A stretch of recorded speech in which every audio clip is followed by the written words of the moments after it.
If you've been swallowing your anger for years and you're exhausted from keeping it all inside, leave a comment right now and just say, "I'm tired," because I want you to know you're not alone in this. And tonight, we're going to look at what that anger has been trying to tell you all along.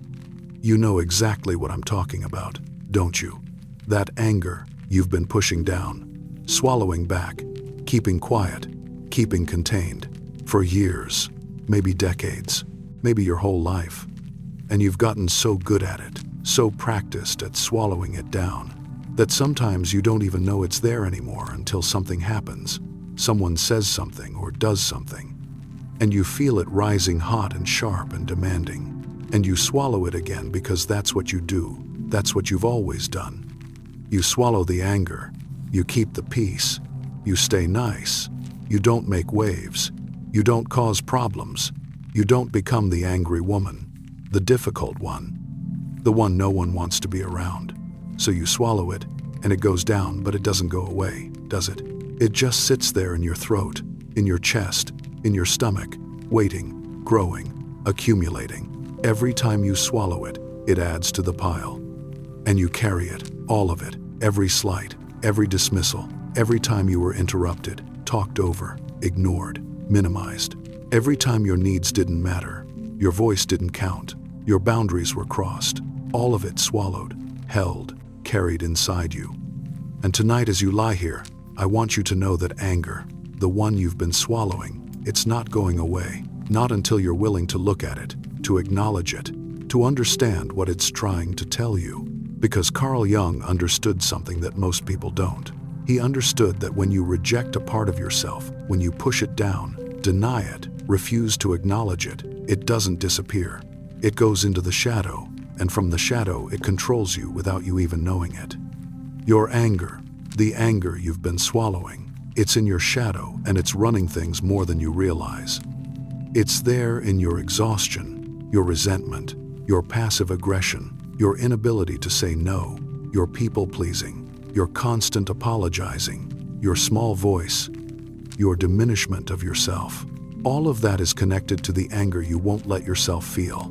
And tonight we're going to look at it, not to make you more angry, not to tell you to go express it in some destructive way, but to help you understand it, to see what it's trying to show you, to reclaim it as part of yourself, as power, not as something shameful or dangerous or unacceptable, but as information, as energy, as a part of you that deserves to be heard.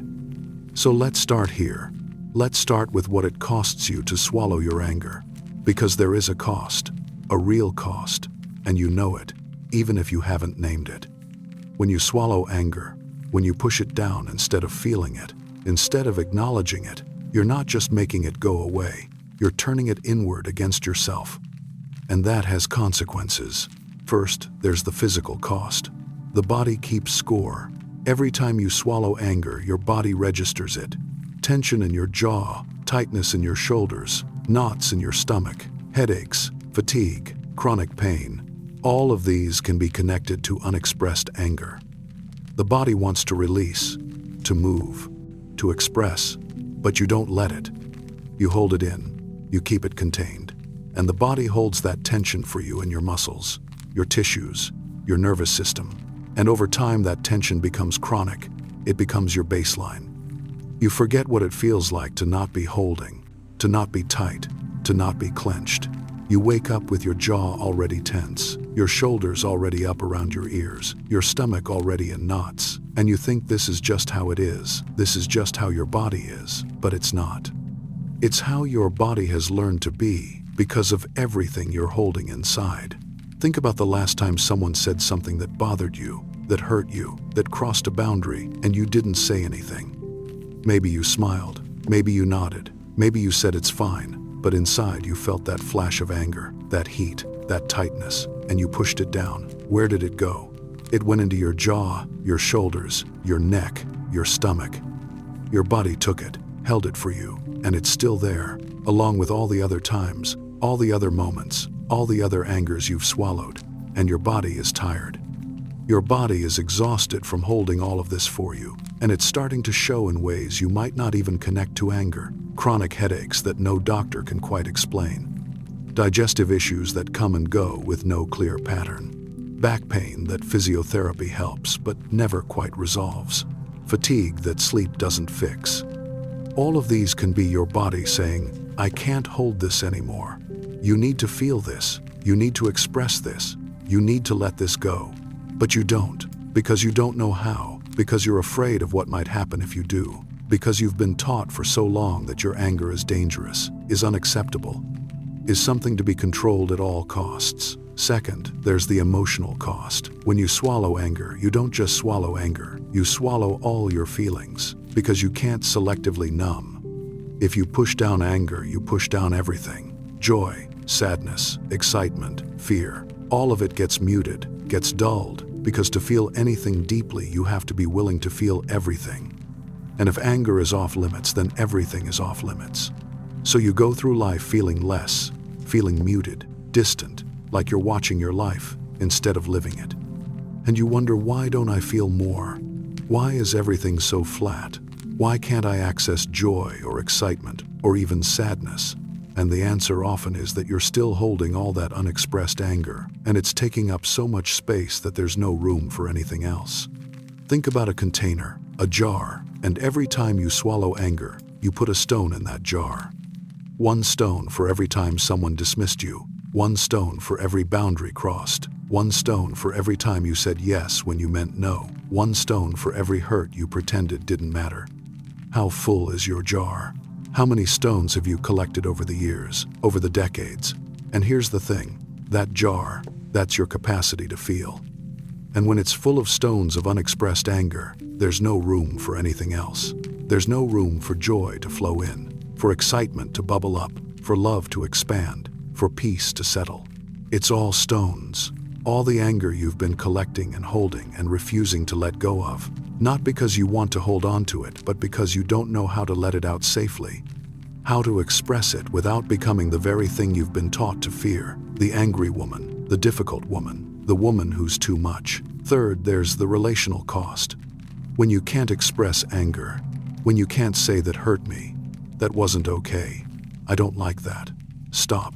When you can't express that, your relationships can't be real, can't be honest, can't be deep, because you're always managing, always accommodating, always making sure the other person is comfortable, even when you're not. And that creates distance, even in your closest relationships, maybe especially in your closest relationships, because the people closest to you don't know the real you. They know the version of you who never gets angry, who never complains, who never pushes back. But that's not all of you. That's just the part you're willing to show, the part you think is acceptable, is lovable, is safe. And so you're lonely even when you're not alone, because no one really knows you, not even you, because you've been hiding this huge part of yourself for so long that you've forgotten it's there. Let me tell you what this looks like in real relationships. Maybe you have a partner who consistently does something that bothers you. Maybe they leave their things all over the house, or they make plans without checking with you first, or they say things in front of others that embarrass you. And every time it happens, you feel that flash of anger, but you don't say anything because you don't want to seem naggy or controlling or difficult. So you swallow it, and they keep doing it because why wouldn't they? They don't know it bothers you. And you keep swallowing it until one day you explode over something completely unrelated, something small, and they look at you confused because where did that come from? And you can't even explain it because it's not really about the small thing. It's about all the times you didn't say anything, all the anger you've been swallowing, and now it's coming out all at once in a way that doesn't make sense to either of you. Or maybe you have a friend who always cancels plans at the last minute, or who only calls when they need something, or who somehow always makes the conversation about them, even when you're the one who's struggling. And every time it happens, you feel hurt, you feel angry. But you don't say anything because you don't want to seem petty or oversensitive or like you're making a big deal out of nothing. So you swallow it. And the friendship continues, but there's a distance there, a resentment building. And one day you realize you don't even want to see them anymore. You're making excuses not to get together, and they don't understand why. And you can't explain it because you never told them any of it bothered you.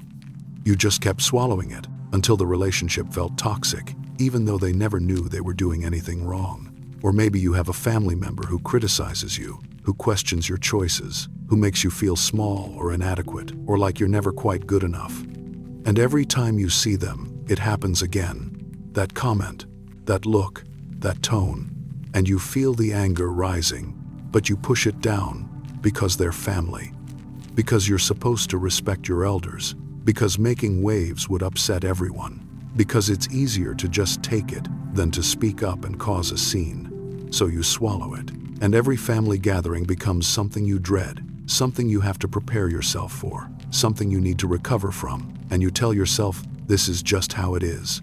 This is just what family is like. But it's not. It's what family is like when you can't express anger, when you can't set boundaries, when you can't say, stop, that hurts me, and mean it. Fourth, there's the cost to your sense of self. When you swallow anger, when you consistently prioritize everyone else's comfort over your own truth, you lose yourself. You lose your sense of what you want, what you need, what matters to you, because you've spent so long accommodating everyone else that you don't even know what you think anymore, what you feel, what you need. It's all been submerged under the need to keep the peace, to not rock the boat, to be nice, to be easy, to be acceptable. And so you become small, quiet, invisible, not because that's who you are, but because that's who you've had to become, to survive, to be loved, to be safe. And the anger you've been swallowing, it's connected to all of that. It's your psyche saying, this isn't right, this isn't fair, this isn't who I am. But you don't listen. You can't listen, because listening would mean acknowledging the anger, and you've been taught in 1,000 ways, explicit and implicit, that your anger is not acceptable. Think about this. When's the last time you knew clearly what you wanted without second-guessing yourself, without checking to see if it would inconvenience anyone else, without worrying about whether it was too much to ask for? When's the last time you stated a preference clearly and firmly without softening it with maybe, or if that's okay with you, or I don't know, what do you think? When's the last time you said no without explaining, without justifying, without apologizing? If you're struggling to remember, it's because you've trained yourself not to have clear wants, clear preferences, clear boundaries. You've trained yourself to be flexible, to be easy, to be accommodating, because somewhere along the way you learned that having needs, having wants, having anger when those needs and wants aren't met, that makes you difficult, makes you demanding, makes you too much. And so you made yourself small, you made yourself quiet. You made yourself so accommodating that even you don't know anymore what you actually want. Let me tell you how this learning happens, how you learn to swallow your anger, because it starts early, very early. Maybe you were a little girl and you got angry about something that wasn't fair, something that hurt, and you expressed it. You yelled, you cried, you stomped your feet, you said, that's not fair, I don't like that, you hurt me. And what happened? Maybe you were told, don't raise your voice. Nice girls don't yell. Stop being so dramatic. You're overreacting. Calm down. Stop crying. Or maybe you were punished, sent to your room, told you were bad, told you were too much, too loud, too angry, too emotional. And you learned very quickly that anger, your anger, was not acceptable, was dangerous, would get you in trouble, would make people pull away, would make you unlovable. And so you learned to swallow it, to push it down, to keep it quiet. And you got praise for that, didn't you? You're such a good girl, so sweet, so easy, so pleasant. And you learned that being good meant not being angry, that being loved meant not expressing anger, that being safe meant keeping your anger hidden. Think about how many messages you received about anger as a child. Direct messages like, if you can't say something nice, don't say anything at all. Or indirect messages like watching your mother smile and say it's fine when your father did something hurtful, watching her apologize when someone else was wrong, watching her accommodate and compromise and bend herself into shapes to keep everyone happy. You learned by watching the women around you that this is what women do. This is how we survive. This is how we're loved. We swallow our anger. We keep it contained. We make ourselves smaller so that others can be bigger. Or maybe it wasn't your family. Maybe it was school. Maybe you spoke up about something unfair and you were told you're being too sensitive. You're making a big deal out of nothing. Boys will be boys. Just ignore them. Maybe you got angry about a grade or a rule and you were labeled a problem, student, difficult, not a team player. Maybe you watched the boys in your class express anger freely, loudly, and be called passionate or strong, while girls who did the same were called bossy or bratty or bitchy. You learned the double standard early. You learned that anger is acceptable in men, maybe even admirable, but in women, it's ugly, it's unfeminine, it's something to be controlled, to be apologized for, to be hidden. Or maybe it was later, in your professional life. Maybe you expressed frustration in a meeting, and you were told to calm down, to not be so emotional, while men who did the same were seen as assertive, as leaders. Maybe you pushed back on something and suddenly you had a reputation. Suddenly you were difficult to work with. Suddenly opportunities dried up.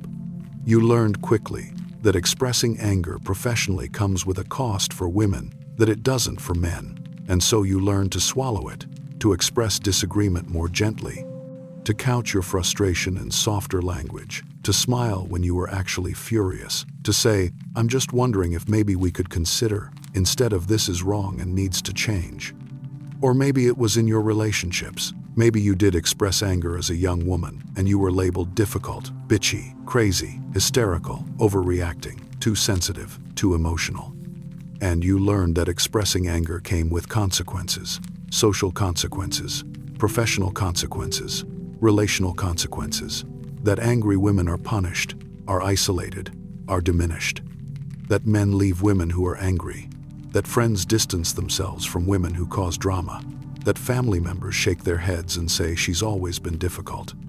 And so you learned again to swallow it, to keep it inside, to never let it show. And here you are years later, decades later, still swallowing it, still pushing it down, still keeping it quiet.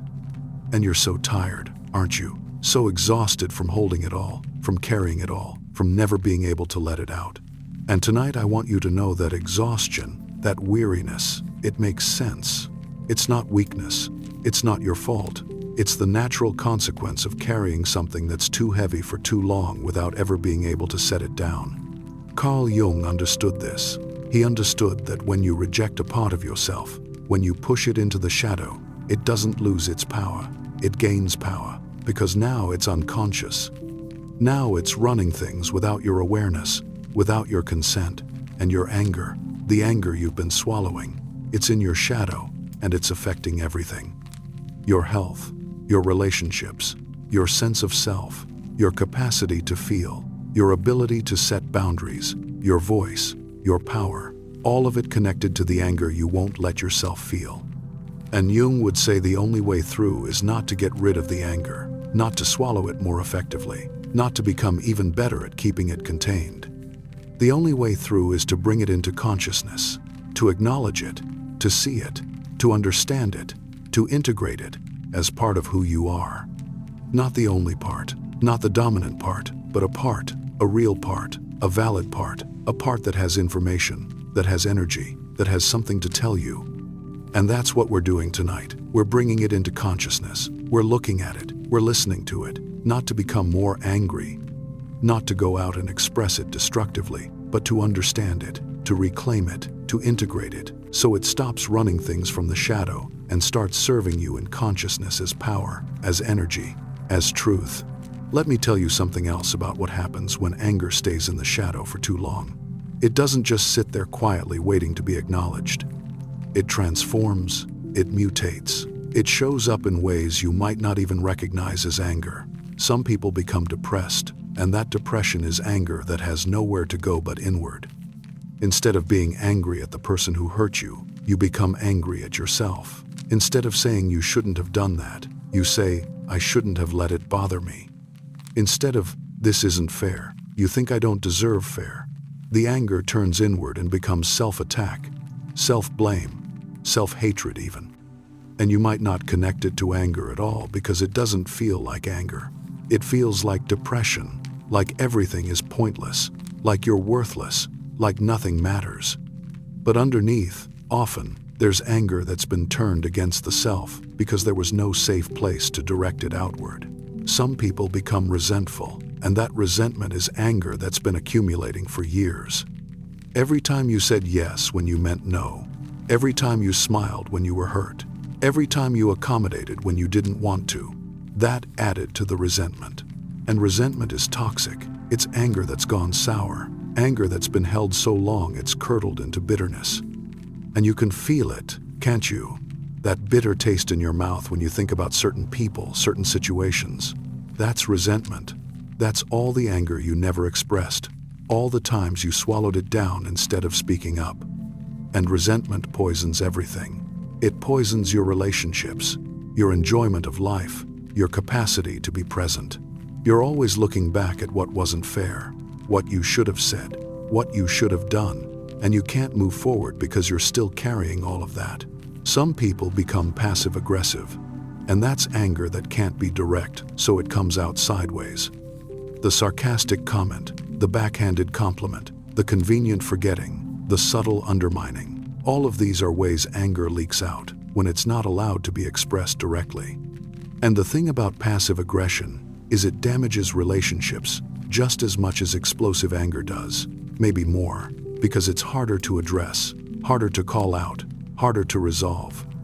And you might not even realize you're doing it. You might think you're being nice, being accommodating, being fine with everything, but there's this edge to your words, this coldness in your tone, this way you withdraw and punish without ever saying what's wrong. That's unexpressed anger finding a way out. Some people develop physical symptoms, and that's anger that the body has to hold because the mind won't acknowledge it. Chronic pain, autoimmune conditions, digestive issues, migraines, all of these can have connections to unexpressed emotion. This isn't to say that all physical problems are emotional in origin, but there is a connection between what we hold emotionally and what manifests physically. The body is wise, the body speaks truth, and when you refuse to feel your anger, when you refuse to express it, the body has to hold it for you, and eventually, that holding creates problems. And you go to doctors and they can't quite figure out what's wrong, or they give you diagnoses but the treatments don't quite work, and you wonder why your body is betraying you. But your body isn't betraying you. Your body is trying to get your attention, trying to make you feel what you won't let yourself feel, trying to force you to finally acknowledge and release what you've been carrying for far too long. Take a breath. Feel your body here in this moment, and just notice, without judgment, without trying to change anything. Just notice, is there anger in your body right now? Maybe in your jaw, your shoulders, your stomach, your chest. Just notice. You don't have to do anything with it. Just notice it's there. And that's okay. It's okay to be angry. It's okay to have been angry for years, for decades. It's okay. You're not bad. You're not wrong. You're not too much. You're human. And anger is a human emotion. It's not good or bad. It's just information, energy, communication from your psyche to you saying, pay attention. Something here needs to be seen. And tonight we're listening. We're paying attention. We're willing to see what the anger has been trying to tell you all along. Rest now. Breathe. Let your body soften just a little. You don't have to release all the anger. Not yet. Not all at once. But just acknowledge it. Yes, it's there. Yes, I've been holding it. Yes, it's been heavy. Yes, I'm tired. That acknowledgement, that's the beginning. That's the first step toward integration, toward wholeness, toward freedom. Rest. Breathe.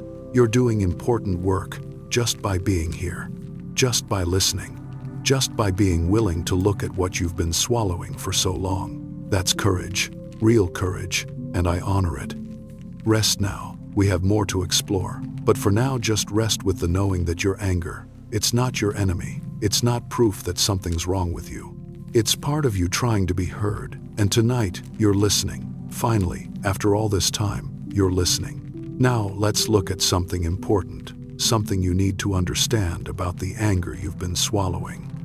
It's not random. It's not meaningless. It's not proof that you're a bad person or too sensitive or broken. The anger is there for a reason. It's trying to tell you something specific, something important, And until you're willing to listen, until you're willing to understand what it's actually about, it will keep showing up, keep demanding your attention, keep making itself known in ways you might not even recognize as anger. So let's listen. Let's really listen to what your anger is trying to tell you. Carl Jung understood that every emotion has intelligence, has purpose, has information. Emotions aren't just random feelings that happen to us. They're communications from the psyche to consciousness, saying, pay attention, something here matters, something here needs to be seen. And anger. Anger is one of the most important communications you can receive, because anger at its core is about boundaries. It's about something crossing a line, something violating what should be protected, what matters to you. Anger says this is not okay, this matters to me, this needs to stop, this needs to change. That's what anger is at its essence. It's your psyche protecting what matters, defending what's important, saying no, this far and no further. And when you swallow your anger, when you push it down, refuse to acknowledge it, you're essentially saying, what matters to me doesn't matter. What I need doesn't matter. What hurts me doesn't matter. And that's why swallowing anger is so damaging. Because you're not just suppressing an emotion, you're suppressing your sense of what matters, your sense of your own needs, your sense of your own worth. Let me give you some examples of what anger might be telling you. Maybe your anger is about violation of boundaries. Someone consistently crosses your boundaries, takes your time, your energy, your resources, without asking, without considering whether you're okay with it. And you feel angry, but you don't say anything because you don't want to seem selfish or difficult or ungrateful. So you swallow it, and the anger is trying to tell you your boundaries matter. You have the right to protect your time, your energy, your space. You have the right to say no even to people you love, even when it's inconvenient, even when they don't like it. Your boundaries, they matter, and the anger is trying to protect them. Think about the last time someone showed up at your house unannounced, and you felt that flash of irritation, but you smiled and said, "Oh, it's fine, come in." Or the last time someone asked you to do something and you were already overwhelmed, but you said yes anyway because you didn't want to disappoint them. Or the last time someone took credit for your work, or borrowed something without asking, or made plans for you without checking first. Each of those moments, there was anger there, trying to tell you this isn't okay. This is a boundary violation. You need to speak up. But you didn't. You swallowed it. And the message you sent to yourself was, my boundaries don't matter. Other people's needs and convenience are more important than my own. Or maybe your anger is about being diminished, being talked over, interrupted, dismissed, having your ideas attributed to someone else, having your contributions minimized or ignored. And you feel angry, but you don't say anything because you don't want to seem arrogant or attention-seeking, or like you care too much about recognition. So you swallow it, and the anger is trying to tell you, you matter. Your voice matters. Your contributions matter. You deserve to be seen, to be heard, to be acknowledged. You deserve to take up space, to be visible. And the anger is trying to assert your right to exist fully, visibly, unapologetically. Think about how many times this has happened. How many meetings where your idea was ignored until a man said the same thing and suddenly it was brilliant. How many conversations where you were interrupted mid-sentence and nobody seemed to notice or care? How many times your accomplishments were minimized with, "Oh, you're so lucky," or "It must be nice," instead of "You worked hard for that, you earned that." Each time you felt that anger rise and you pushed it down, you told yourself it's not a big deal, don't be petty, don't be so sensitive. But it is a big deal, and the anger knows that. The anger is trying to tell you that you deserve to be treated as if you matter, as if your voice has value, as if your presence is significant. Or maybe your anger is about injustice, unfairness. You see something that's wrong, that's harmful, that's unjust, and you feel angry. But you don't speak up because you don't want to make things awkward or uncomfortable, or because you tell yourself it's not my place, it's not my business, I should stay out of it. So you swallow it, and the anger is trying to tell you you have a moral compass, you have values, you have a sense of what's right, and when those are violated, when you witness something wrong, your anger is appropriate, is necessary, is calling you to act, to speak, to stand up. This might be anger about systemic injustice, about inequality, about cruelty, about abuse of power. This might be anger about how you see people being treated, how you see resources being distributed, how you see power being wielded. And you feel it, that sense of, this isn't right, this isn't fair, someone should do something. But you don't let yourself feel the full force of that anger, because it's overwhelming, because you don't know what to do with it, because one person can't change the system. So you numb it, you minimize it, you tell yourself to focus on what you can control. But the anger is still there. It's still trying to tell you something, still trying to move you to action, still trying to connect you to your values and your power. Or maybe your anger is about neglect of your own needs. You've been taking care of everyone else for so long that your own needs have become invisible even to you. And somewhere deep inside, you're angry about that. Angry that you're always last on the list. Angry that everyone else's needs come first. Angry that you're exhausted and no one notices or cares or asks what you need. And you swallow that anger because you tell yourself this is what love is, this is what being good is, self-sacrifice, self-neglect. But the anger is trying to tell you your needs matter too, you matter too. You can't pour from an empty cup, and you deserve to be filled, to be nourished, to be cared for, including by yourself. Think about your daily life. How much of it is spent meeting other people's needs? Making meals, doing laundry, running errands, showing up for people, listening to their problems, supporting their dreams. And when do you do things for yourself? When do you prioritize your own rest, your own joy, your own desires? If you're struggling to answer that question, it's because you've learned to put yourself last, and somewhere inside you're angry about it. That anger is your psyche saying this isn't sustainable, this isn't healthy, you're depleting yourself and something has to change. Or maybe your anger is about being controlled, being told what to do, how to feel, what to think, having your autonomy disrespected, your choices questioned, your independence threatened. And you feel angry, but you don't say anything because you don't want to seem ungrateful or rebellious or like you don't appreciate what others do for you. So you swallow it, and the anger is trying to tell you you have agency, you have sovereignty over your own life. You get to decide what's right for you even when others disagree, even when they think they know better. You get to choose, and the anger is trying to protect your right to self-determination. This might show up in relationships where your partner tries to control what you wear, or who you spend time with, or how you spend your money. This might show up with parents or in-laws who think they have a say in your life choices long after you've become an adult. This might show up at work where you're micromanaged or not trusted to make decisions. Wherever it shows up, the anger is the same. It's saying, I am my own person. I have the right to make my own choices. My autonomy matters. Do any of these resonate? Can you feel in your body what your anger might be about?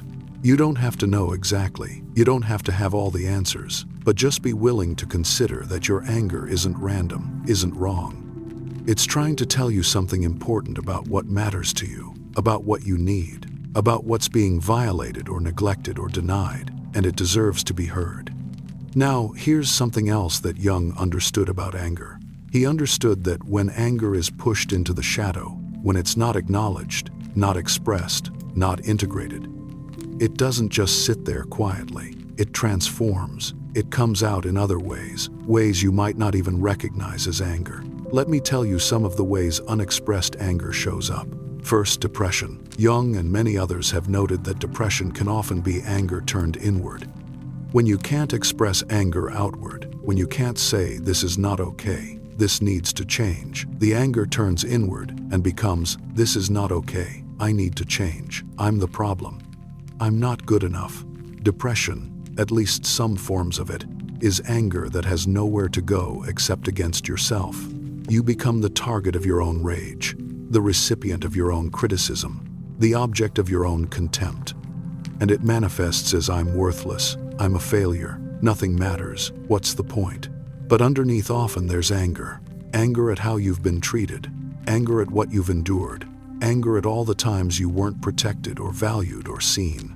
And because you can't direct that anger where it belongs, it turns inward and becomes self-attack. Second, resentment. When you swallow anger in the moment, when you don't address what's bothering you, it doesn't disappear.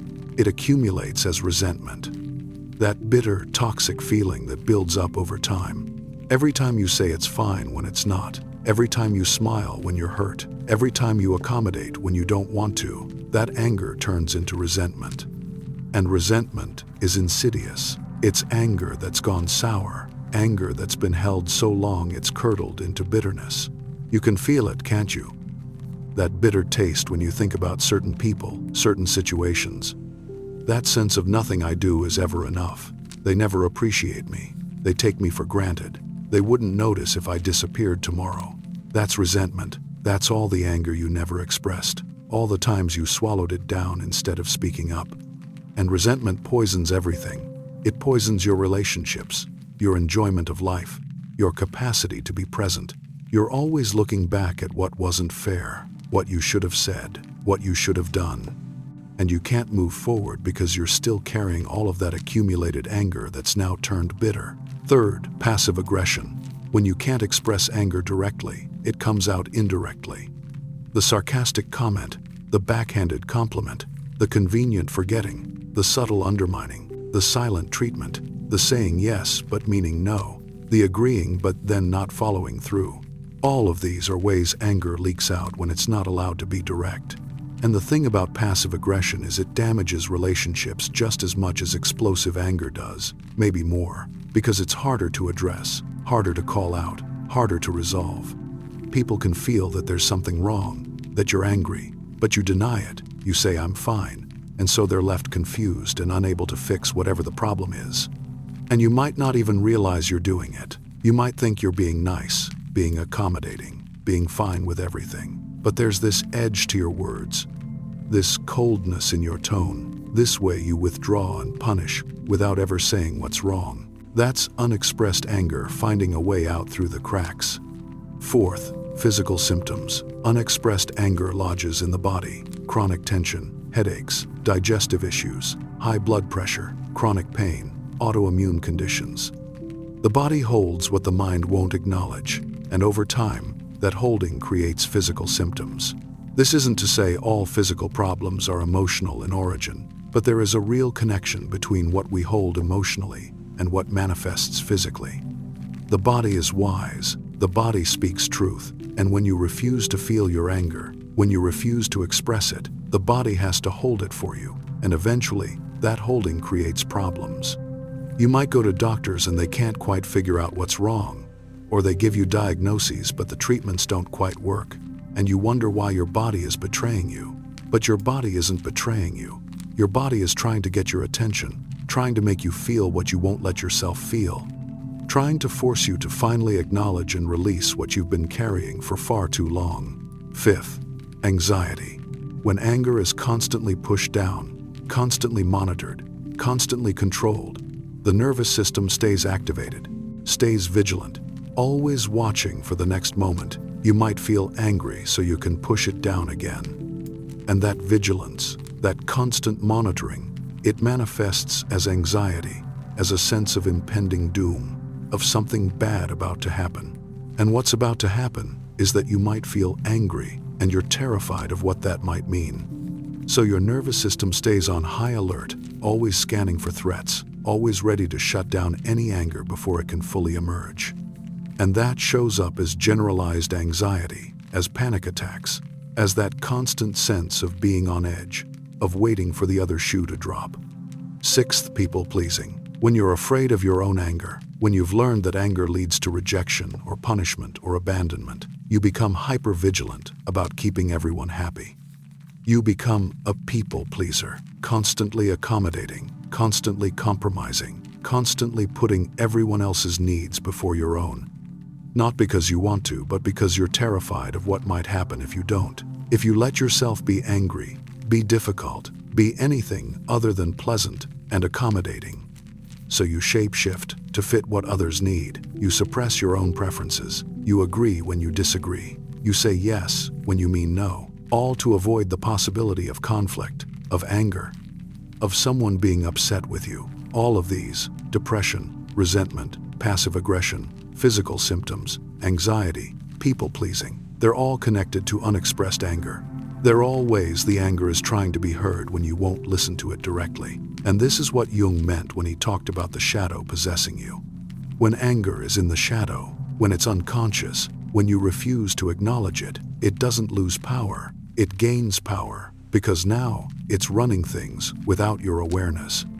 It's showing up as depression, as resentment, as anxiety, as all these other things that you're trying to manage, to control, to fix. But you can't fix them, not really, not permanently, because they're not the problem, they're the symptom of the problem, which is the unexpressed anger that you won't let yourself feel.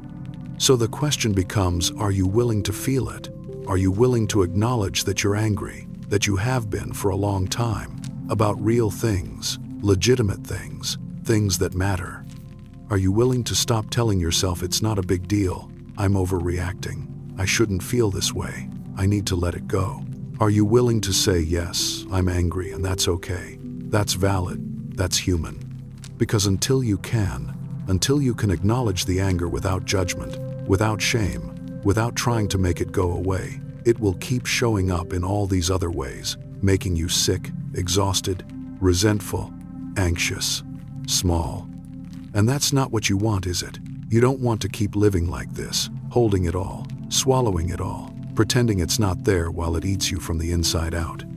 You want to be free, don't you? Free to feel what you feel, free to express what's true, free to be yourself, all of yourself, including the angry parts, the parts that say no, that's not okay.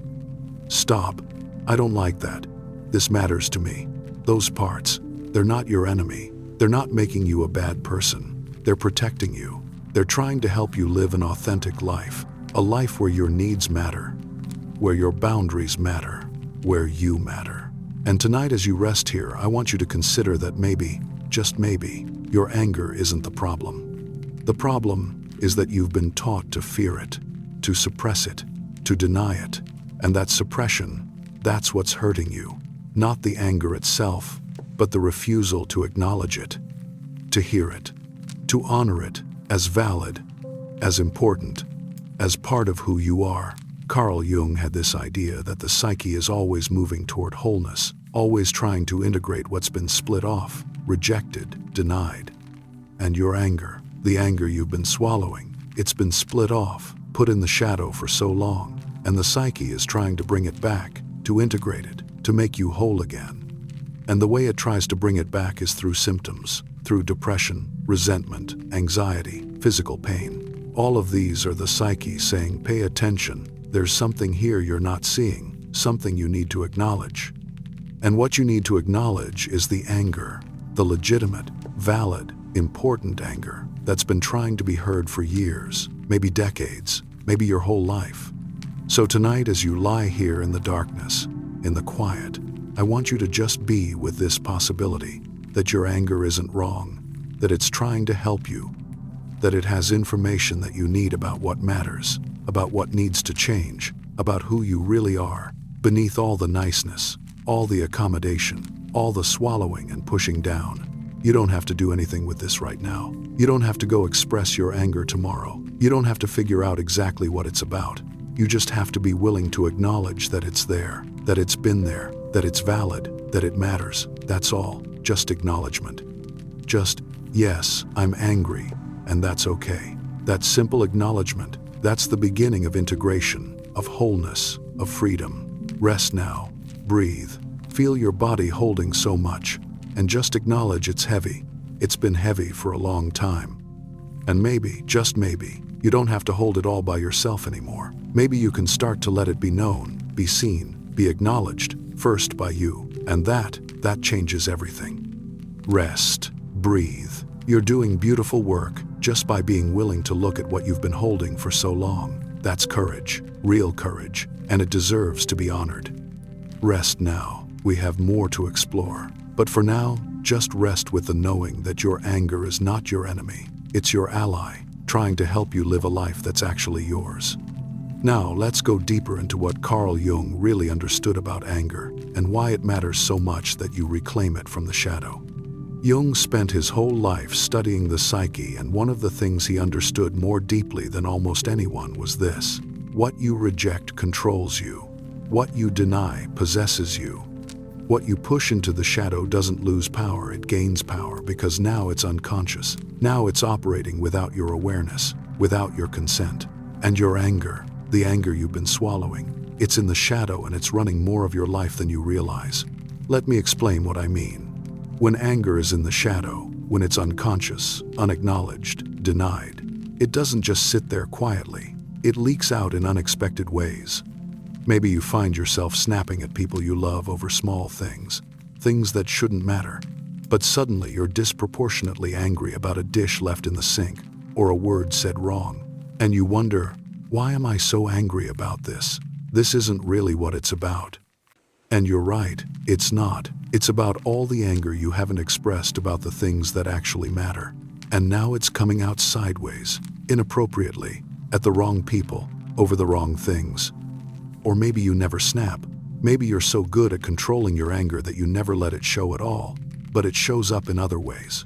Maybe you get migraines that have no clear medical cause. Maybe you develop stomach problems that flare up around certain people or certain situations.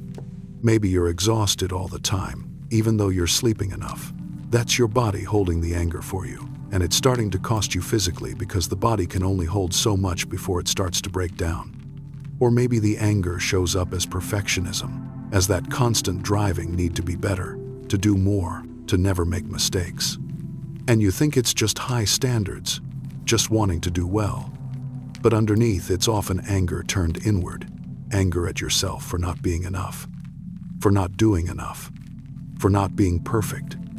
And that perfectionism, it's exhausting, it's unsustainable, and it keeps you from ever being satisfied, ever being at peace, because no matter what you do, it's never quite good enough.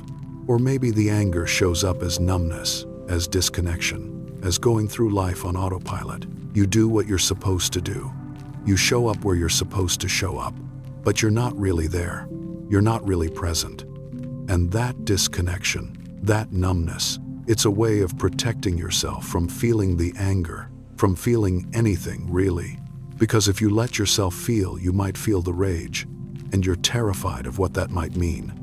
So you shut it all down, you go numb, and you tell yourself you're fine, you're handling it, but really you're just not letting yourself feel. This is what Jung meant by shadow possession. The anger isn't gone, it's just operating in the shadows, controlling you in ways you don't see, affecting your health, your relationships, your sense of yourself, your capacity to be present and alive.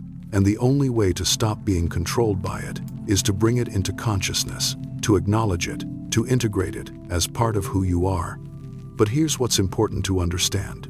Integrating your anger doesn't mean becoming an angry person. It doesn't mean walking around furious all the time. It doesn't mean expressing every irritation or frustration you feel. Integration means acknowledging that anger is part of your emotional range, that it has value, that it gives you information, and that you can feel it without being controlled by it. Think about it this way. When anger is in the shadow, when it's unconscious, it controls you. It comes out in ways you don't intend, at times you don't choose, directed at people who don't deserve it. But when anger is conscious, when it's integrated, you have choice. You can feel the anger, you can understand what it's telling you, and then you can decide what to do with it. You can express it directly and appropriately. You can use it as information to set boundaries or make changes, or you can feel it and let it pass without acting on it at all. The key is that you're conscious, you're choosing, you're not being possessed by the shadow anymore.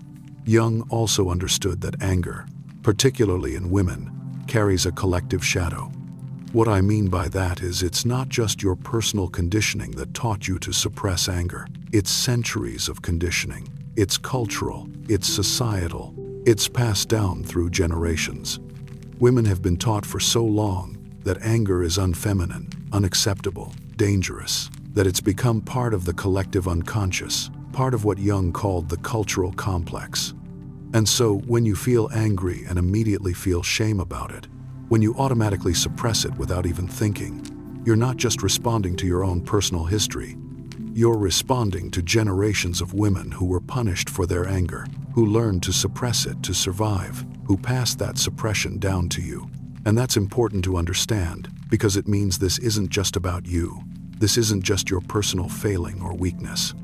You're carrying something much bigger, much older, much more pervasive, and healing it, integrating it, reclaiming your anger. That's not just personal work, it's collective work. Every time you acknowledge your anger, every time you express it appropriately, every time you refuse to swallow it down and instead honor it as valid, you're not just healing yourself, you're healing the lineage. You're changing the pattern for the women who come after you.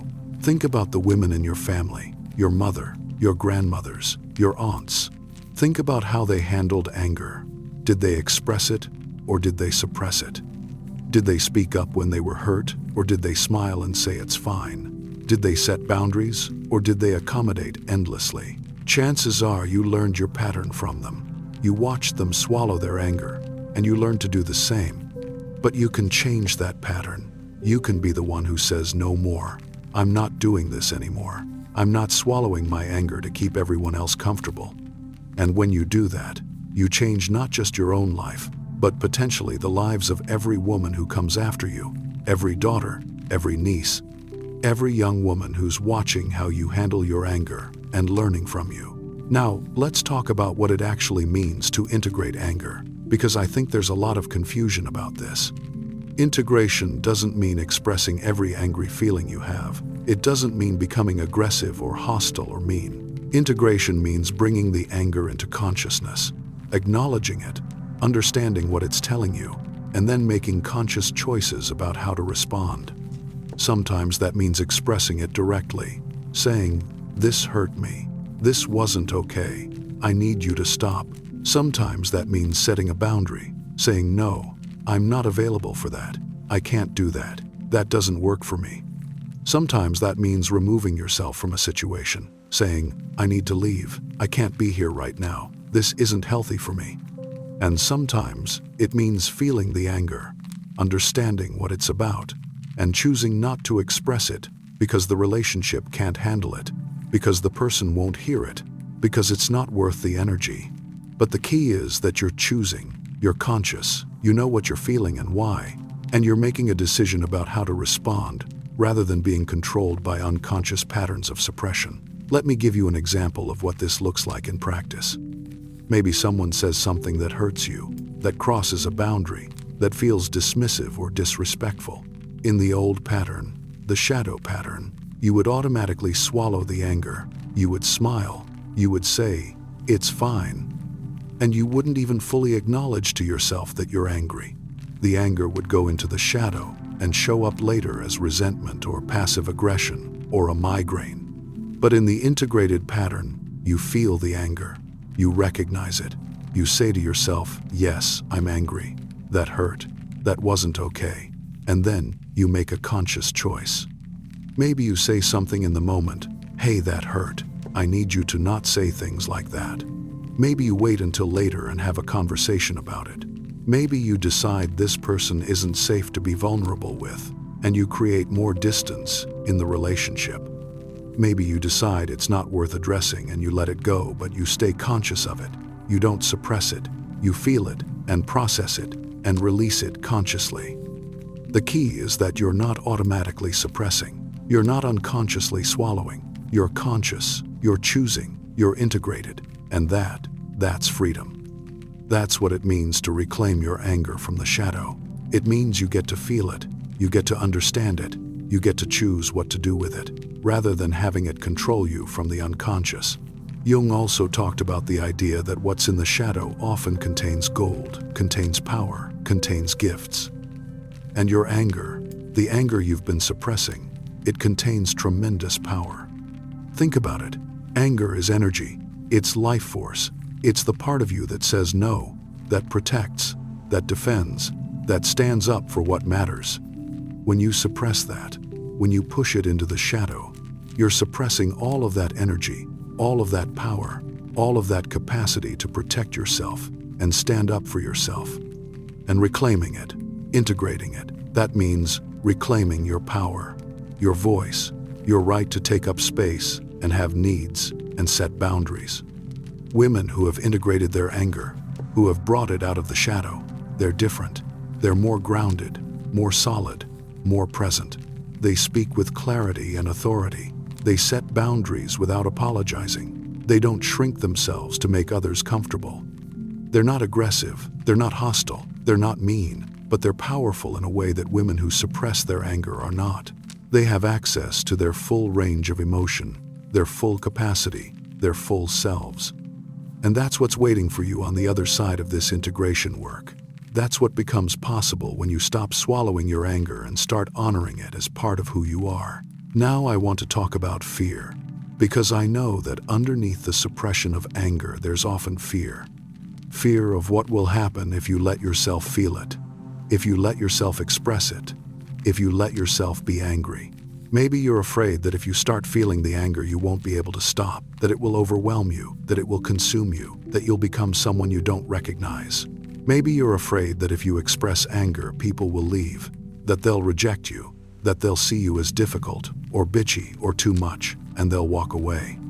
Maybe you're afraid that if you allow yourself to be angry, you'll hurt people, you'll say things you can't take back, you'll damage relationships beyond repair. Maybe you're afraid of your own power, afraid of what you might do or say or become if you stop holding yourself back. And these fears, they're real, they're valid, they make sense given your history and your conditioning, but they're also, often, not accurate predictions of what will actually happen. The fear that you won't be able to stop if you start feeling the anger. That's based on the idea that anger is this huge, overwhelming thing that will consume you if you let it out. But that's only true when anger has been suppressed for so long that it's accumulated into this massive backlog. When you start acknowledging anger in the moment, when you start feeling it as it arises instead of suppressing it, it doesn't accumulate like that. It comes, it gives you information, you respond to it, and it goes. It's when you suppress it that it builds and builds until it feels overwhelming. The fear that people will leave if you express anger, that's based on old experiences, old messages about what happens to angry women. And yes, some people might pull away, some people might not be able to handle you having boundaries and needs and limits. But those people, they weren't seeing the real you anyway. They were only comfortable with the version of you that suppressed herself to accommodate them. And losing relationships that require you to suppress yourself, that's not actually a loss. That's making space for relationships where you can be fully yourself. The fear that you'll hurt people if you express anger, that's based on the idea that anger is inherently destructive. But anger expressed appropriately, anger that's about protecting boundaries and asserting needs and speaking truth, that's not destructive. What's destructive is unexpressed anger that builds into resentment and comes out as passive aggression or coldness or withdrawal. What's destructive is suppressing yourself until you explode inappropriately. Conscious, integrated anger, anger that's expressed clearly and directly in the moment it arises, that's actually constructive. It creates clarity, it creates honesty.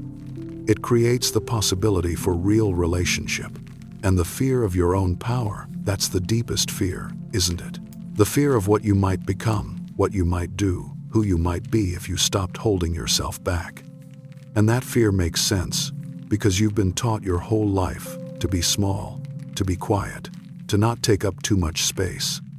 And stepping into your power, into your full self, into your capacity to feel and express and assert and protect, that's scary, because it's unfamiliar, because you don't know what it will look like, because you can't control it. But here's what I want you to understand. Your power is not something to be afraid of. Your anger is not something to be afraid of. When it's conscious, when it's integrated, when it's in service of your wholeness and your truth, it's not dangerous, it's not destructive, it's just you, fully yourself, fully alive, fully present. And that might be uncomfortable for people who are used to you being smaller, who are used to you suppressing yourself, who benefit from you not having boundaries or needs or limits. But their discomfort is not your responsibility. Your responsibility is to yourself, to your wholeness, to your truth. And reclaiming your anger, integrating it, bringing it out of the shadow, that's part of that responsibility. Rest now, breathe, let this settle.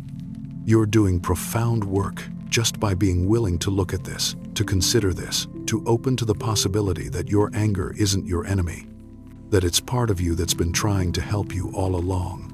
You don't have to figure it all out tonight. You don't have to know exactly how to integrate your anger or what that will look like. You just have to be willing to acknowledge that it's there, that it's valid, that it has something important to tell you. And that willingness, that openness, that's the beginning of everything changing. The shadow loses its power when you bring it into the light, and you're bringing it into the light right now, just by being here, just by listening, just by being willing to see what you've been taught not to see. Rest, breathe. You're exactly where you need to be. Now let's talk about what your anger is specifically trying to tell you, because this is where the real work happens. This is where you move from just acknowledging that you're angry to actually understanding what that anger is about and what it's asking you to do. Because anger, as we've said, is information, it's communication, and like any communication, it's trying to convey a specific message. And if you just acknowledge that you're angry but you don't listen to what the anger is actually saying, you're missing the point, you're missing the gift, you're missing the opportunity for real change. So, how do you listen to your anger? How do you understand what it's trying to tell you? First, you have to be willing to feel it without immediately trying to make it go away.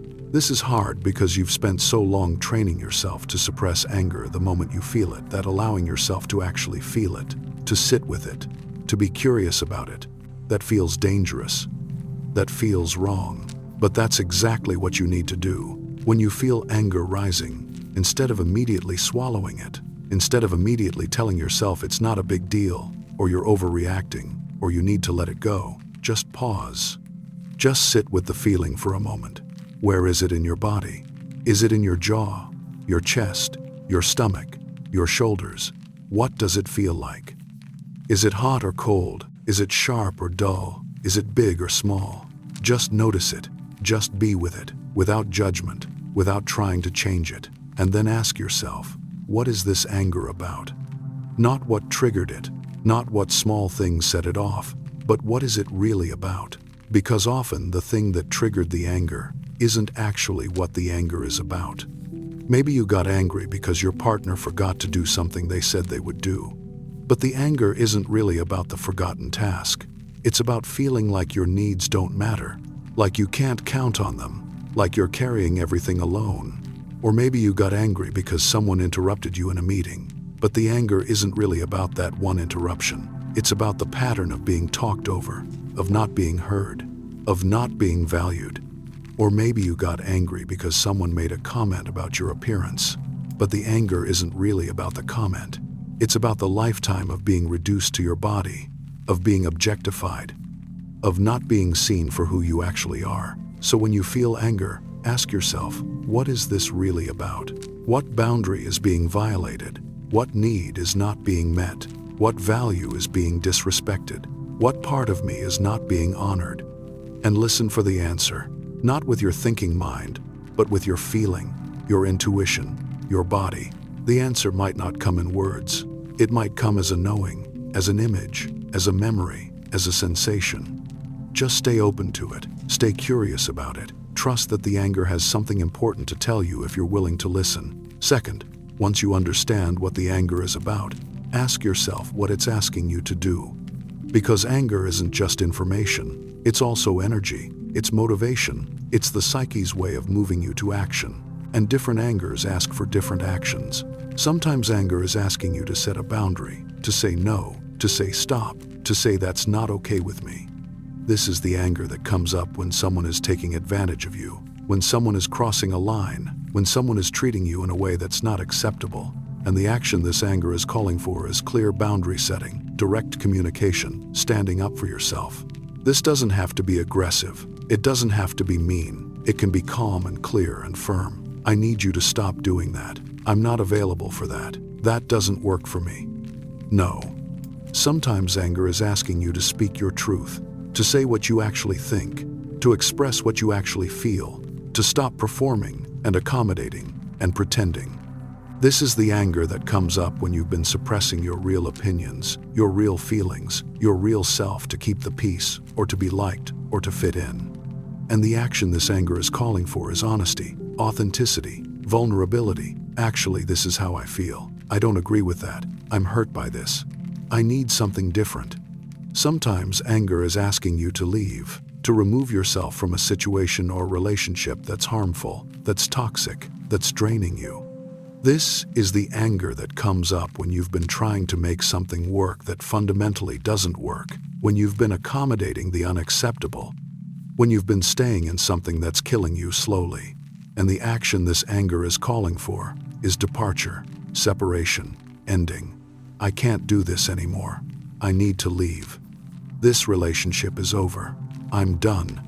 Sometimes anger is asking you to advocate, to speak up not just for yourself, but for others, to use your voice and your power to address injustice, to call out what's wrong, to stand up for what's right.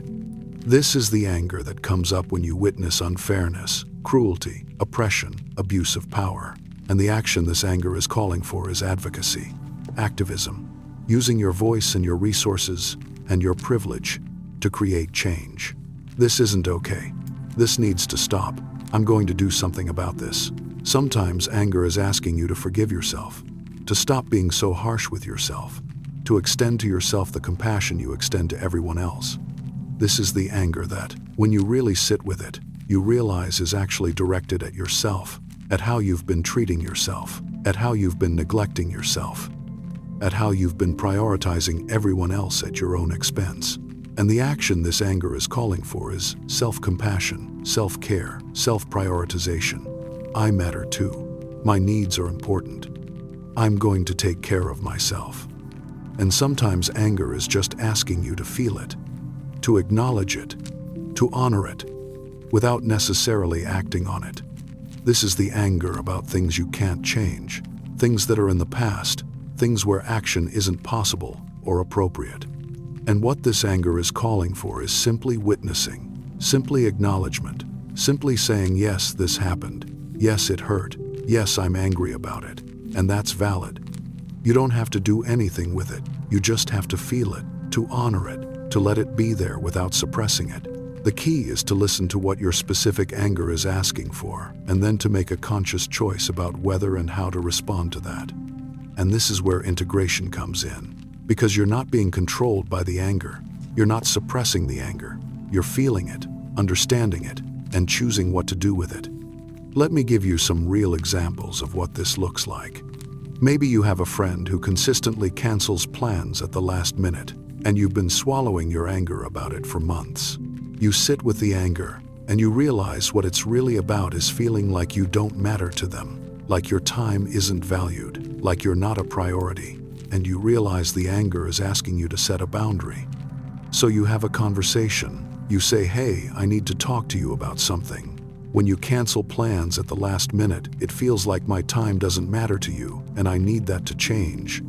If we make plans, I need to be able to count on you showing up or giving me significant notice if something comes up.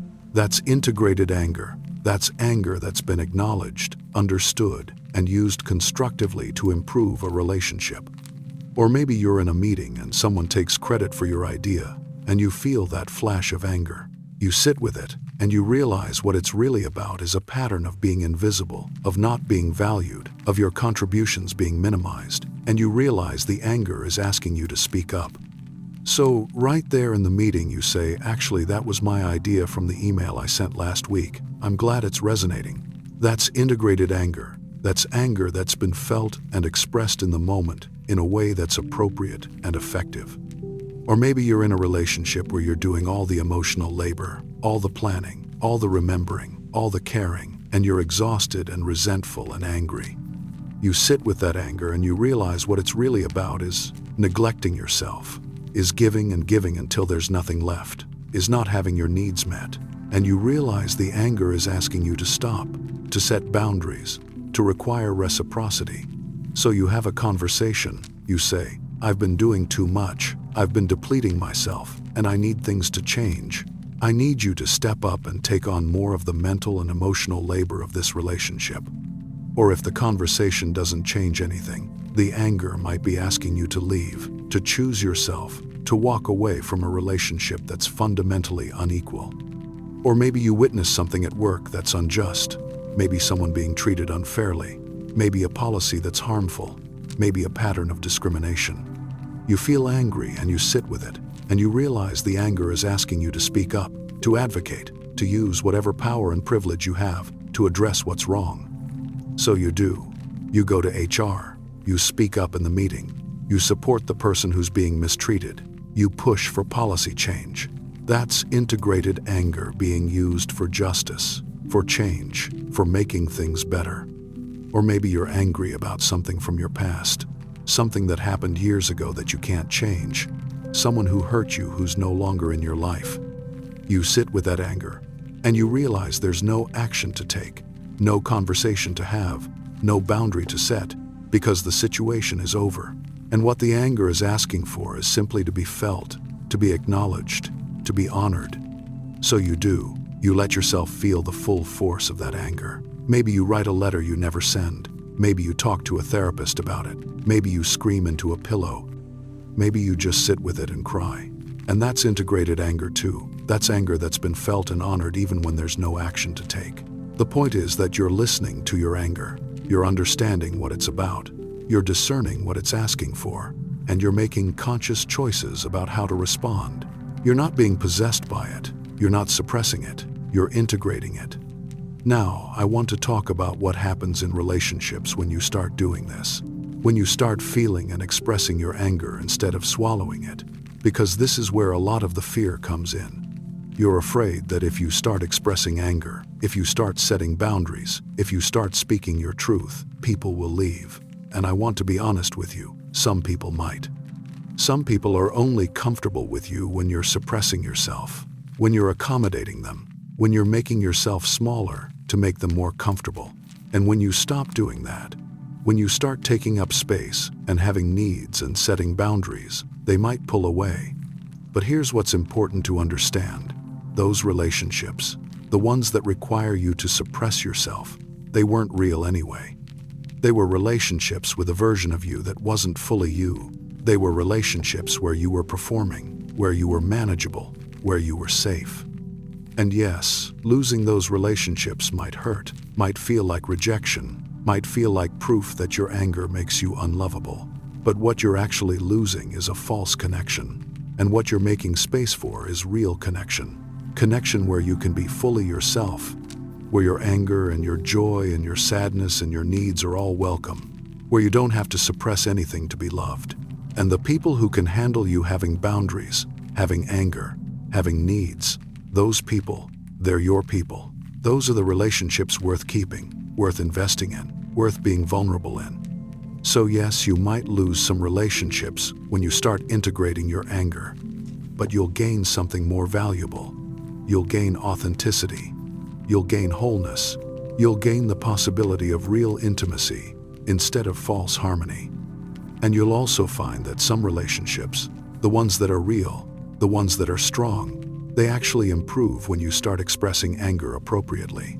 Because suppressing anger doesn't create harmony, it creates distance.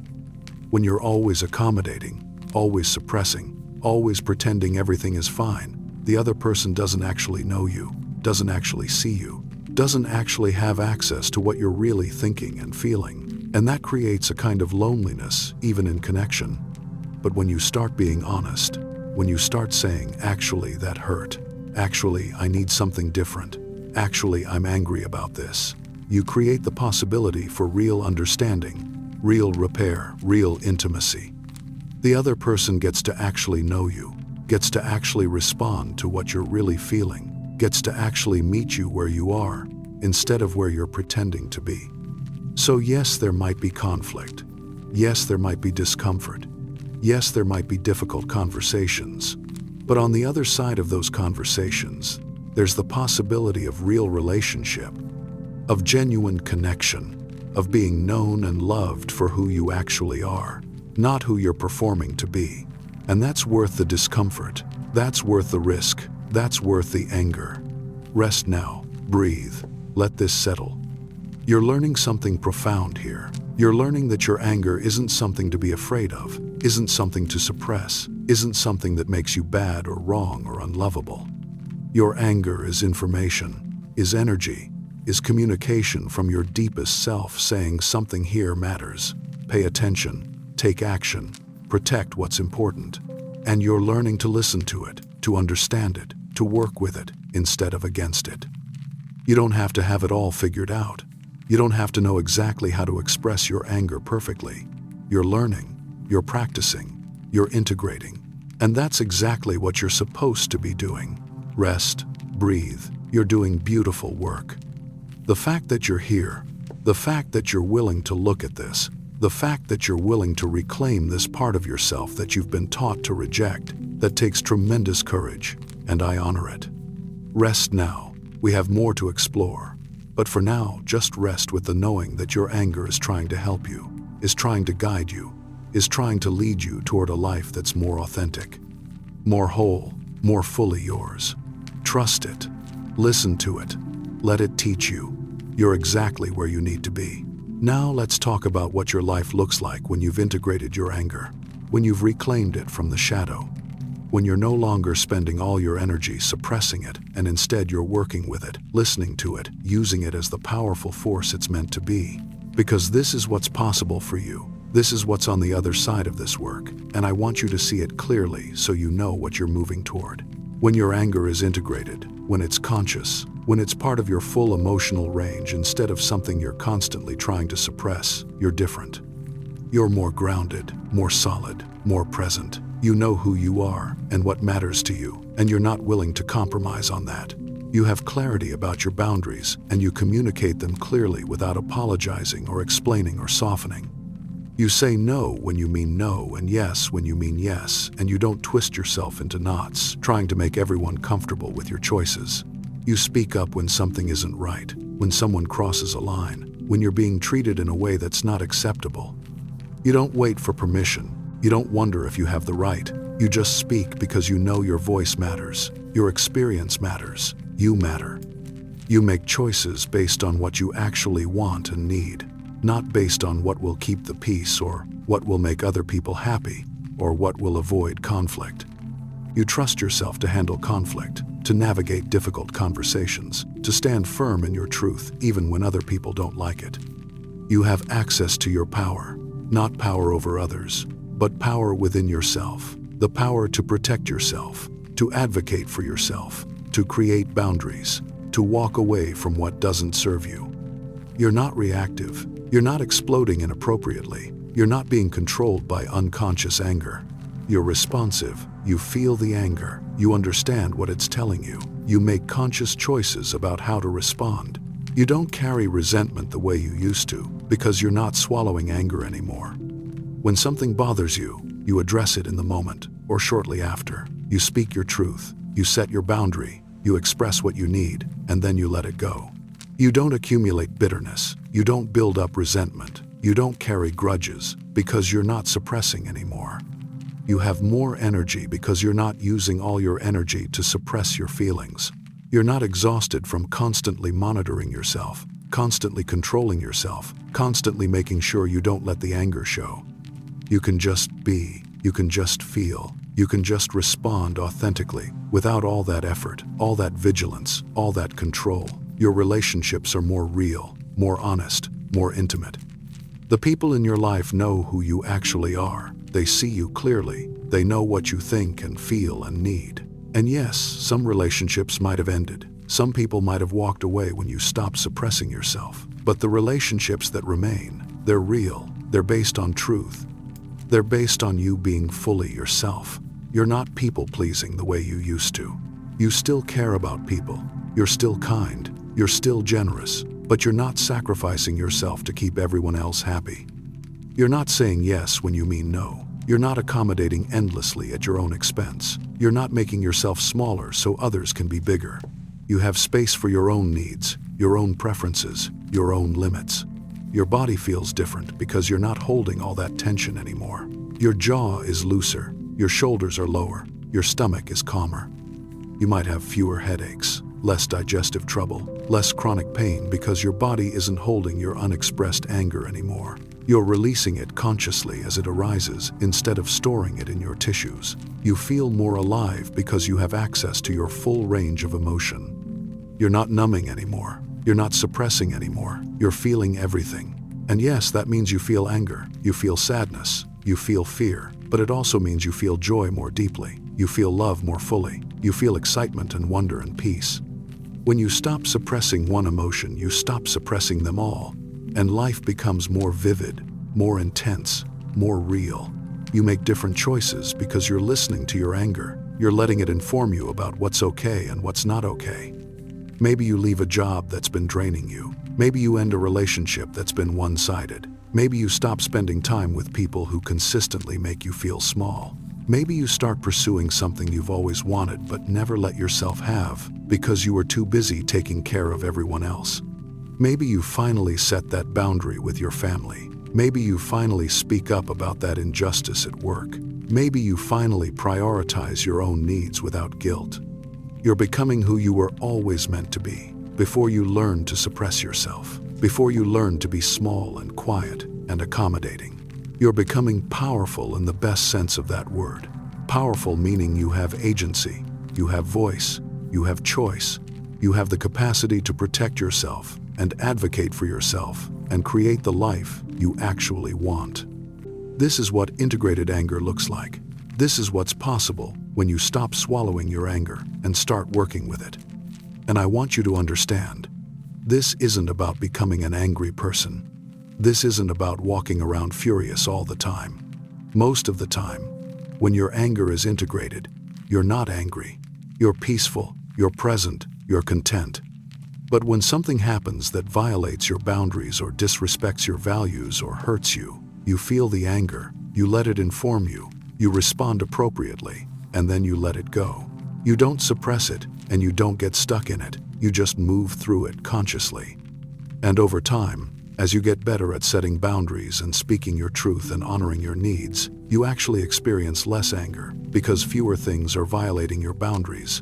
Fewer things are going unaddressed. Fewer things are building up into resentment. You're handling things as they arise. You're creating relationships and situations that work for you. You're living in alignment with your values and your truth. And that creates a kind of peace that wasn't possible when you were constantly suppressing yourself. Now let me talk about what this looks like in specific areas of your life, because I want you to be able to imagine this concretely. I want you to be able to see what changes when you integrate your anger. In your intimate relationships, whether that's a partner or close friendships, you're honest. You don't pretend things are fine when they're not. You don't smile when you're hurt. You don't say yes when you mean no. You speak your truth. You express your feelings. You ask for what you need. And yes, that creates some difficult conversations. Yes, that requires vulnerability. Yes, that means sometimes there's conflict. But on the other side of those conversations, there's real intimacy. There's genuine understanding. There's the experience of being known and loved for who you actually are. Your partner knows when they've hurt you because you tell them, and that gives them the opportunity to repair, to apologize, to do better. Your friends know your boundaries because you communicate them clearly, and that creates relationships where you feel respected and valued. You're not building up resentment. You're not keeping score. You're not suffering in silence. You're in dialogue. You're in relationship. You're working things out as they come up. In your family relationships, which are often the hardest, you're setting boundaries that you've never been able to set before. Maybe you're saying no to that family gathering you've been dreading. Maybe you're pushing back on that criticism you've always just accepted. Maybe you're refusing to engage with that dynamic that's always made you feel small. And yes, this might create tension. Yes, family members might be upset. Yes, you might be labeled as difficult or ungrateful or changed. But you're choosing yourself. You're protecting your peace. You're refusing to participate in patterns that harm you just because they're familiar. And sometimes that creates space for healthier dynamics to emerge. Sometimes it leads to more honest relationships with family members who can handle you being real. And sometimes it means creating distance from family members who can't. And that's okay too. You get to choose what relationships you invest in based on whether they honor who you actually are. In your work life, you're advocating for yourself. You're asking for the raise, the promotion, the recognition you deserve. You're speaking up when you have an idea. You're correcting people when they attribute your work to someone else. You're setting boundaries around your time and energy. You're not working yourself to exhaustion to prove your worth. You're not taking on everyone else's work. You're not staying silent when you're being treated unfairly. You know your value, and you're not afraid to assert it.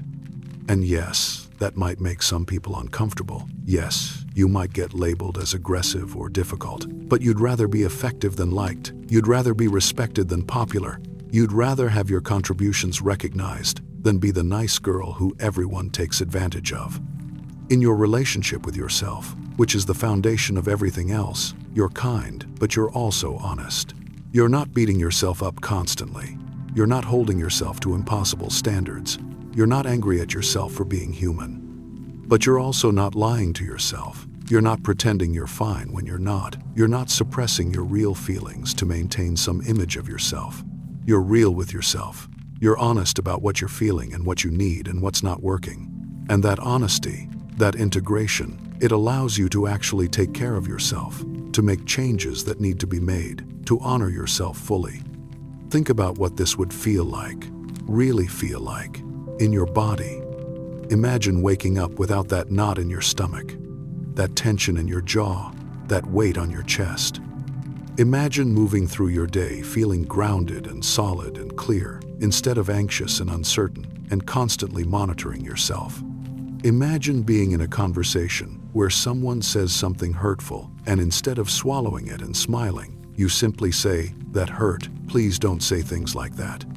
And then continuing the conversation from a place of honesty instead of suppression. Imagine that freedom. Imagine that authenticity. Imagine that power. That's what's waiting for you. That's what becomes possible when you integrate your anger. And I want to be clear, this isn't something that happens overnight. This isn't something you do once and you're done. Integration is a practice. It's something you work on over time, something you get better at gradually.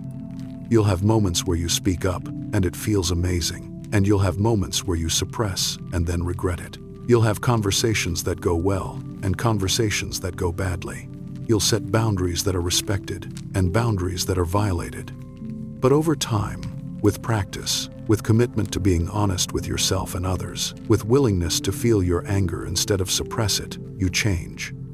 You become someone who can access your full emotional range, who can set boundaries without apologizing, who can speak truth without shame, who can handle conflict without falling apart. You become integrated, whole, powerful in the truest sense. And the beautiful thing is, as you do this work, as you integrate your anger, you're not just changing yourself, you're changing the pattern for everyone around you. You're showing other women that it's possible to have anger and still be loved, to set boundaries and still be valued, to speak truth and still be worthy. You're modeling integration for your daughters, your nieces, your friends, the young women who are watching how you move through the world. You're breaking the pattern of suppression that's been passed down through generations, and you're creating a new pattern, a pattern of integration, of wholeness, of women who know their worth and aren't afraid to protect it. This is bigger than just you. This is collective healing. This is changing the culture, one conversation at a time, one boundary at a time, one expressed anger at a time. And yes, it's hard. Yes, it's scary. Yes, it goes against everything you've been taught. But it's also essential. It's also liberating. It's also the path to becoming fully yourself. Carl Jung said that the privilege of a lifetime is to become who you truly are. And part of who you truly are is someone who gets angry, who has boundaries, who has needs, who has limits. Not someone who's angry all the time, not someone who's hostile or aggressive, but someone who has access to anger as part of their full human experience. And reclaiming that, integrating that, bringing that out of the shadow, that's part of becoming who you truly are. Rest now. Breathe. Let this vision of what's possible settle into you. You don't have to force anything. You don't have to make it happen all at once. You just have to keep taking small steps toward integration, toward honesty, toward wholeness.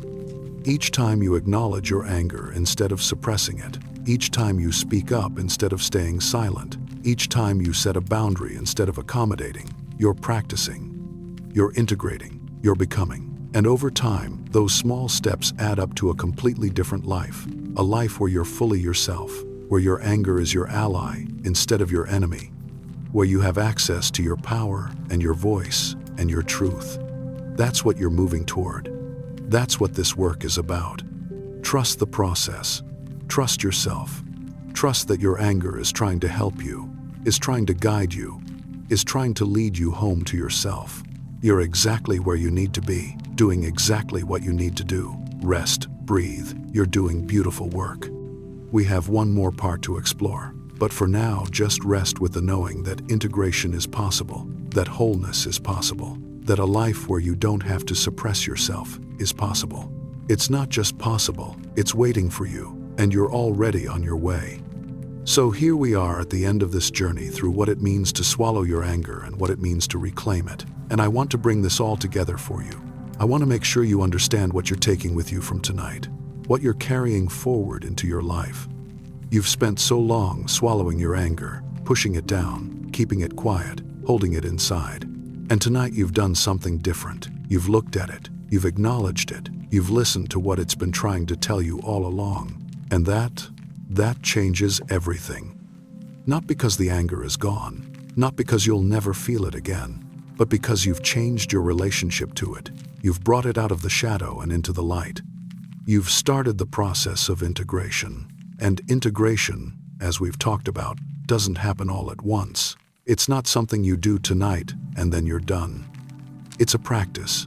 It's something you work on over time, something you get better at gradually. But you've started, and that's what matters.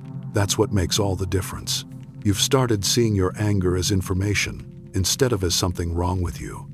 You've started understanding that when you feel angry, it's because something matters, because a boundary has been crossed or a need hasn't been met or a value has been violated.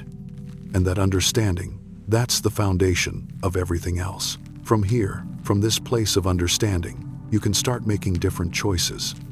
When you feel anger rising, instead of automatically swallowing it, you can pause, you can feel it, you can ask yourself, what is this about? What is this trying to tell me? What does this anger need from me? And sometimes the answer will be speak up, say something, set a boundary. And sometimes the answer will be just feel this, just acknowledge this, just witness this, without needing to act on it. And sometimes you'll still swallow it, sometimes you'll still suppress it, because old patterns are strong and change takes time, and you're human, and that's okay. But over time, with practice, with commitment to listening to your anger instead of suppressing it, you'll find yourself swallowing it less and expressing it more, appropriately, consciously, in ways that serve you and your relationships and your wholeness. You'll find yourself setting boundaries you've never been able to set before, speaking truths you've never been able to speak, making choices you've never felt entitled to make.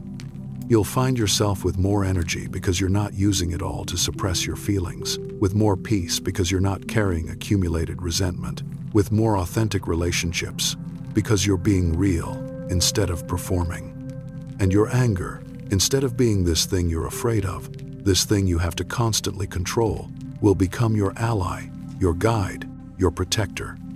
It will tell you when something isn't right, when someone is crossing a line, when you need to take action. It will give you the energy to protect yourself, to advocate for yourself, to create change. It will connect you to your power, to your voice, to your right to take up space and have needs and matter. This is what Carl Jung meant when he talked about integrating the shadow. This is what he meant when he said that what you reject controls you, but what you integrate empowers you. Your anger, when it's in the shadow, when it's unconscious and suppressed, it controls you. It shows up in ways you don't want. It affects your health and your relationships and your sense of yourself. But when you integrate it, when you bring it into consciousness and work with it instead of against it, it empowers you, it serves you. It helps you live a life that's more authentic and more aligned with who you actually are.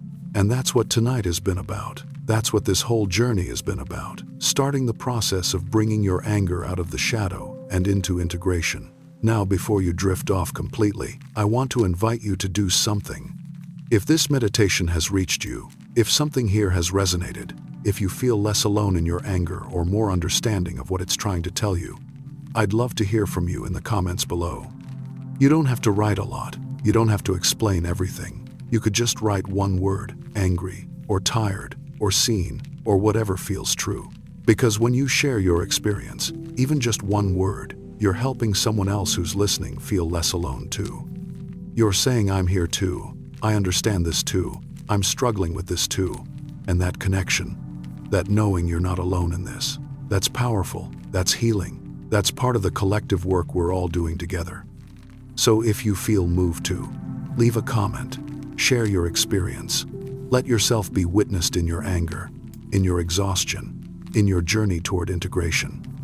And if you want more of these meditations, more explorations of what it means to be human and to struggle and to heal and to become whole, consider subscribing.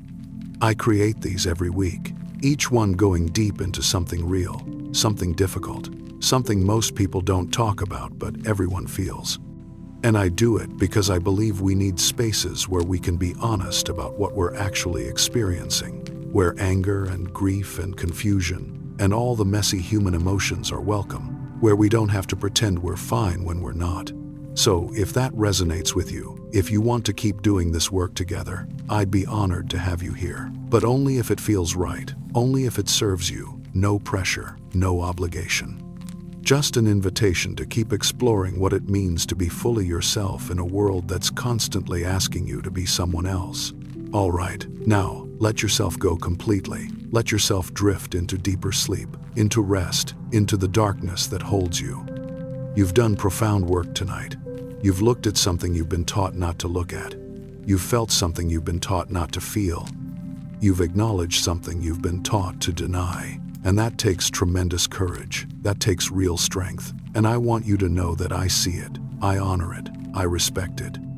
You are not broken for being angry. You are not too much for having needs. You are not difficult for having boundaries. You are human. You are whole. You are worthy, exactly as you are, anger and all. And tonight as you sleep, as you rest, as you let go of consciousness and drift into dreams, something is changing, something is integrating, something is healing. Your unconscious is taking everything you've heard tonight, everything you've felt, everything you've acknowledged, and it's weaving it into something new. It's creating new pathways, new possibilities, new ways of being with your anger that don't require suppression, that don't require control, that just require consciousness, honesty, integration. You don't have to manage this. You don't have to force it. You just have to rest and trust that the psyche knows what it's doing, that it's always moving toward wholeness, that it's taking this work you've done tonight and using it to create change at the deepest levels. So rest now, breathe, let your body soften and release. Let go of the tension in your jaw, the tightness in your shoulders, the knots in your stomach. Let go of the need to hold it all, to suppress it all, to control it all. Just for tonight, just for now. Let yourself be held by this darkness. Let yourself be carried by this rest. Let yourself simply be without having to manage or suppress or perform. You are safe here. You are held. You are allowed to feel whatever you feel without judgment, without shame, without having to make it go away. Your anger is welcome here. Your exhaustion is welcome here. Your truth is welcome here. All of you is welcome here. The parts you show and the parts you hide, the parts you're proud of and the parts you're ashamed of, all of it, all of you, welcome, worthy, whole. And as you drift deeper into sleep, I want you to carry this with you, this knowing that your anger isn't your enemy, it's your ally. It's trying to help you. It's trying to guide you toward a life that's more authentic, more aligned, more truly yours. Trust it, listen to it, let it teach you. You don't have to have it all figured out. You don't have to know exactly how to integrate your anger perfectly. You're learning, you're practicing, you're on the path. And that's exactly where you're meant to be. Sleep now, deep, restful, transformative sleep, where the real work happens, where integration occurs, where the psyche does what it knows how to do. Sleep knowing that you're different now than you were when you started listening tonight. Not hugely different maybe, not dramatically different, but different nonetheless. Something has shifted, something has opened, something has been acknowledged that was hidden before. And that shift, that opening, that acknowledgement, it's the beginning of everything changing. Not all at once, not overnight, but gradually, steadily, inevitably. You're becoming someone who can feel their anger without being controlled by it, someone who can express their needs without apologizing for them, someone who can set boundaries without explaining them, someone who can take up space without shrinking themselves. You're becoming integrated, whole, powerful in the truest sense. And that becoming, it's happening right now. As you sleep, as you rest, as you let go. You don't have to do anything more. You've done enough. You are enough. Just sleep, just rest, just be. The anger you've been swallowing for years, for decades, maybe your whole life, it's not your burden anymore. It's your teacher, your guide, your protector. It's part of you, welcome, integrated, empowered, and you are whole. Not because you've gotten rid of your anger, but because you've reclaimed it, because you've brought it out of the shadow and into the light, because you've said, yes, this is part of me, and I honor it. Sleep now, deeply, peacefully, completely. Let the darkness hold you, let the quiet surround you, let the rest restore you. You are safe, you are held, you are exactly where you need to be. And when you wake, you'll carry this with you, this understanding, this integration, this new relationship with your anger. It won't be perfect, it won't be complete, but it will be different, it will be real, it will be yours. And that's all that matters, that's everything. Rest, sleep, let go. Your anger is no longer something to fear, something to suppress, something to be ashamed of. Your anger is power, is voice, is truth. Your anger is you, fully you, finally integrated, finally whole. Sleep, rest, peace. You've done beautiful work tonight. You've reclaimed a part of yourself that you were taught to reject, and in doing so, you've become more whole, more authentic, more fully yourself. That's the work, that's the healing, that's the journey, and you're on it, you're walking it, you're doing it. Sleep now, deeply and well. Tomorrow is a new day, a day where you carry this integration forward, a day where you practice listening to your anger instead of suppressing it, a day where you take one small step toward expressing truth instead of swallowing it. But that's tomorrow. Tonight, you rest. Tonight, you sleep. Tonight, you let the unconscious do its work, integrating, healing, making you whole. Rest, breathe, let go. You are enough. You have always been enough. You will always be enough. Your anger doesn't make you too much, it makes you whole. Your anger doesn't make you difficult, it makes you honest. Your anger doesn't make you unlovable, it makes you real. Sleep with that truth, rest with that knowing. You are whole, you are worthy, you are loved. Anger and all, always, anger and all. Sleep.